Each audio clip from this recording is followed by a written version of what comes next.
Chapter 10 Terrain. Sun Tzu said, "We may distinguish 6 kinds of terrain, to wit, 1 accessible ground, 2 entangling ground, 3 temporizing ground, 4 narrow passes, 5 precipitous heights, 6 positions at a great distance from the enemy. Ground which can be freely traversed by both sides is called accessible. With regard to ground of this nature, be before the enemy in occupying the raised and sunny spots, and carefully guard your line of supplies. Then you will be able to fight with advantage. Ground which can be abandoned but is hard to reoccupy is called entangling. From a position of this sort, if the enemy is unprepared, you may sally forth and defeat him. But if the enemy is prepared for your coming, and you fail to defeat him, then, return being impossible, disaster will ensue. When the position is such that neither side will gain by making the first move, it is called temporizing ground. In a position of this sort, even though the enemy should offer us an attractive bait, it will be advisable not to stir forth, but rather to retreat, thus enticing the enemy in his turn. Then, when part of his army has come out, we may deliver our attack with advantage. With regard to narrow passes, if you can occupy them first, let them be strongly garrisoned and await the advent of the enemy. Should the enemy forestall you in occupying a pass, do not go after him if the pass is fully garrisoned, but only if it is weakly garrisoned. With regard to precipitous heights, if you are beforehand with your adversary, you should occupy the raised and sunny spots, and there wait for him to come up. If the enemy has occupied them before you, do not follow him, but retreat and try to entice him away. If you are situated at a great distance from the enemy, and the strength of the 2 armies is equal, it is not easy to provoke a battle, and fighting will be to your disadvantage. These 6 are the principles connected with earth. The general who has attained a responsible post must be careful to study them. Now an army is exposed to 6 several calamities, not arising from natural causes, but from faults for which the general is responsible. These are, 1 flight, 2 insubordination, 3 collapse, 4 ruin, 5 disorganization, 6 rout. Other conditions being equal, if one force is hurled against another 10 times its size, the result will be the flight of the former. When the common soldiers are too strong and their officers too weak, the result is insubordination. When the officers are too strong and the common soldiers too weak, the result is collapse. When the higher officers are angry and insubordinate, and on meeting the enemy give battle on their own account from a feeling of resentment, before the commander-in-chief can tell whether or not he is in a position to fight, the result is ruin.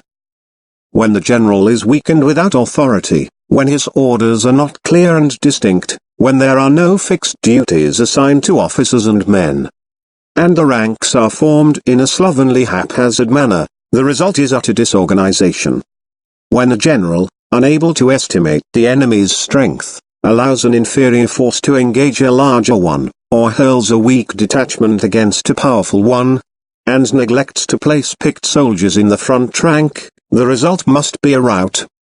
These are 6 ways of courting defeat, which must be carefully noted by the general who has attained a responsible post. The natural formation of the country is the soldier's best ally, but a power of estimating the adversary, of controlling the forces of victory, and of shrewdly calculating difficulties, dangers and distances, constitutes the test of a great general. He who knows these things, and in fighting puts his knowledge into practice, will win his battles. He who knows them not, nor practices them, will surely be defeated. If fighting is sure to result in victory, then you must fight, even though the ruler forbid it. If fighting will not result in victory, then you must not fight even at the ruler's bidding.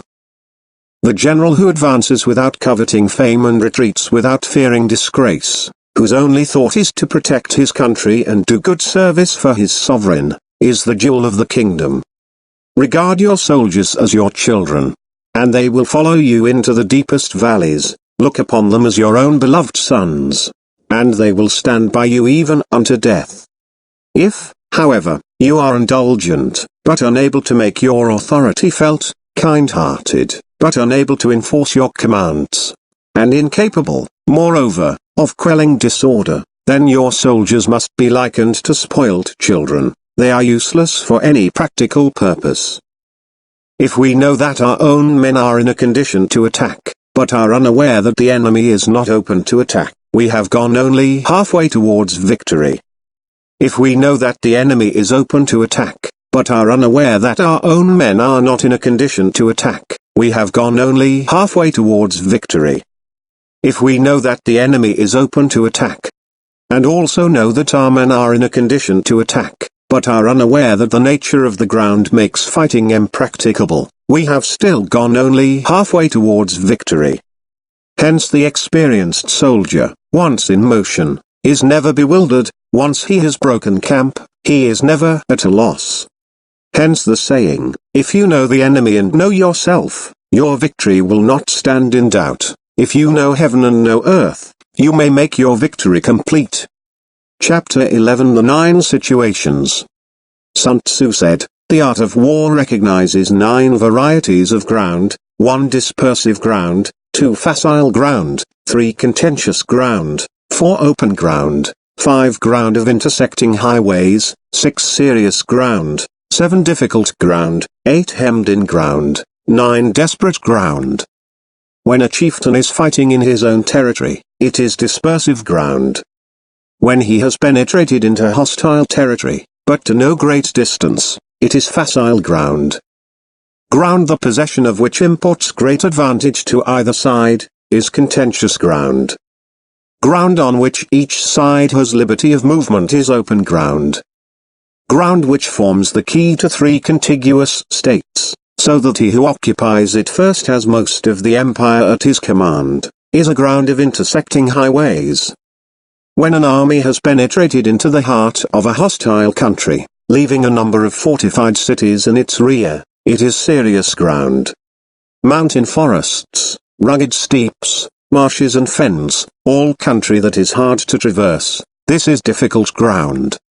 Ground which is reached through narrow gorges, and from which we can only retire by tortuous paths, so that a small number of the enemy would suffice to crush a large body of our men, this is hemmed-in ground.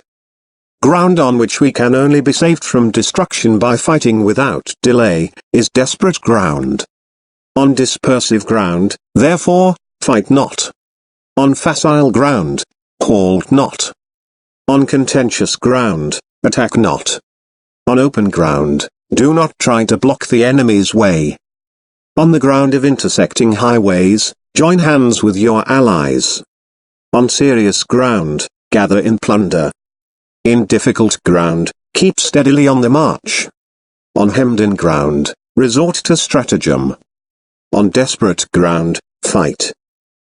Those who were called skillful leaders of old knew how to drive a wedge between the enemy's front and rear, to prevent cooperation between his large and small divisions, to hinder the good troops from rescuing the bad, the officers from rallying their men. When the enemy's men were scattered, they prevented them from concentrating. Even when their forces were united, they managed to keep them in disorder. When it was to their advantage, they made a forward move; when otherwise, they stopped still. If asked how to cope with a great host of the enemy in orderly array and on the point of marching to the attack, I should say, begin by seizing something which your opponent holds dear, then he will be amenable to your will. Rapidity is the essence of war. Take advantage of the enemy's unreadiness, make your way by unexpected routes, and attack unguarded spots. The following are the principles to be observed by an invading force. The further you penetrate into a country, the greater will be the solidarity of your troops, and thus the defenders will not prevail against you. Make forays in fertile country in order to supply your army with food. Carefully study the well-being of your men, and do not overtax them. Concentrate your energy and hoard your strength. Keep your army continually on the move, and devise unfathomable plans. Throw your soldiers into positions whence there is no escape, and they will prefer death to flight. If they will face death, there is nothing they may not achieve. officers and men alike will put forth their uttermost strength. Soldiers when in desperate straits lose the sense of fear. If there is no place of refuge, they will stand firm. If they are in hostile country, they will show a stubborn front. If there is no help for it, they will fight hard. Thus, without waiting to be marshaled, the soldiers will be constantly on the qui-vive. Without waiting to be asked, they will do your will. Without restrictions, they will be faithful. Without giving orders, they can be trusted. Prohibit the taking of omens, and do away with superstitious doubts. Then, until death itself comes, no calamity need be feared. If our soldiers are not overburdened with money, it is not because they have a distaste for riches. If their lives are not unduly long, it is not because they are disinclined to longevity. On the day they are ordered out to battle, your soldiers may weep, those sitting up bedewing their garments, and those lying down letting the tears run down their cheeks. But let them once be brought to bay, and they will display the courage of a Chu or a Kuei.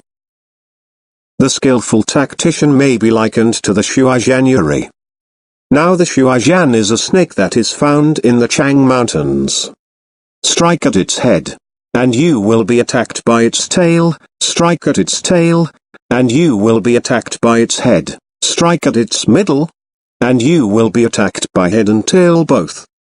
Asked if an army can be made to imitate the Shuai-Jian, I should answer, yes. For the men of Wu and the men of Ya are enemies, yet if they are crossing a river in the same boat and are caught by a storm, they will come to each other's assistance just as the left hand helps the right.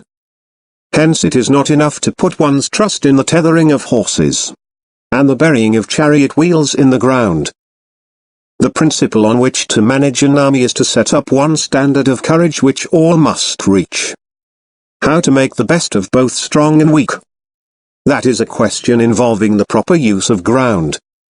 Thus the skillful general conducts his army just as though he were leading a single man, willy-nilly, by the hand. It is the business of a general to be quiet and thus ensure secrecy, upright and just, and thus maintain order. He must be able to mystify his officers and men by false reports and appearances, and thus keep them in total ignorance. By altering his arrangements and changing his plans, he keeps the enemy without definite knowledge. By shifting his camp and taking circuitous routes, he prevents the enemy from anticipating his purpose. At the critical moment, the leader of an army acts like one who has climbed up a height and then kicks away the ladder behind him. He carries his men deep into hostile territory before he shows his hand. He burns his boats and breaks his cooking pots. Like a shepherd driving a flock of sheep, he drives his men this way and that, and nothing knows whither he is going. To muster his host and bring it into danger, this may be termed the business of the general. The different measures suited to the 9 varieties of ground, the expediency of aggressive or defensive tactics, and the fundamental laws of human nature, these are things that must most certainly be studied. When invading hostile territory, the general principle is, that penetrating deeply brings cohesion, penetrating but a short way means dispersion. When you leave your own country behind, and take your army across neighborhood territory, you find yourself on critical ground. When there are means of communication on all 4 sides, the ground is one of intersecting highways. When you penetrate deeply into a country, it is serious ground. When you penetrate but a little way, it is facile ground. When you have the enemy's strongholds on your rear, and narrow passes in front, it is hemmed-in ground. When there is no place of refuge at all, it is desperate ground. Therefore, on dispersive ground, I would inspire my men with unity of purpose. On facile ground, I would see that there is close connection between all parts of my army. On contentious ground, I would hurry up my rear. On open ground, I would keep a vigilant eye on my defenses. On ground of intersecting highways, I would consolidate my alliances. On serious ground, I would try to ensure a continuous stream of supplies. On difficult ground, I would keep pushing on along the road. On hemmed-in ground, I would block any way of retreat. On desperate ground, I would proclaim to my soldiers the hopelessness of saving their lives. For it is the soldier's disposition to offer an obstinate resistance when surrounded, to fight hard when he cannot help himself, and to obey promptly when he has fallen into danger. We cannot enter into alliance with neighboring princes until we are acquainted with their designs. We are not fit to lead an army on the march unless we are familiar with the face of the country, its mountains and forests, its pitfalls and precipices, its marshes and swamps. We shall be unable to turn natural advantages to account unless we make use of local guides. To be ignorant of any one of the following 4 or 5 principles does not befit a warlike prince. When a warlike prince attacks a powerful state, his generalship shows itself in preventing the concentration of the enemy's forces.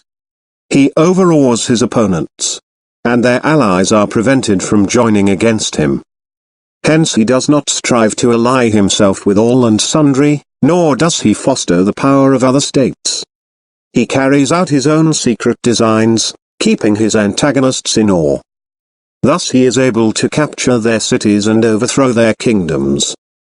Bestow rewards without regard to rule, issue orders without regard to previous arrangements. And you will be able to handle a whole army as though you had to do with but a single man. Confront your soldiers with the deed itself, never let them know your design. When the outlook is bright, bring it before their eyes, but tell them nothing when the situation is gloomy. Place your army in deadly peril, and it will survive. Plunge it into desperate straits, and it will come off in safety. For it is precisely when a force has fallen into harm's way that is capable of striking a blow for victory. Success in warfare is gained by carefully accommodating ourselves to the enemy's purpose. By persistently hanging on the enemy's flank, we shall succeed in the long run in killing the commander-in-chief. This is called ability to accomplish a thing by sheer cunning. On the day that you take up your command, block the frontier passes, destroy the official tallies, and stop the passage of all emissaries. Be stern in the council chamber, so that you may control the situation. If the enemy leaves a door open, you must rush in. Forestall your opponent by seizing what he holds dear, and subtly contrive to time his arrival on the ground. Walk in the path defined by rule, and accommodate yourself to the enemy until you can fight a decisive battle. At first, then, exhibit the coyness of a maiden, until the enemy gives you an opening. Afterwards emulate the rapidity of a running hare, and it will be too late for the enemy to oppose you.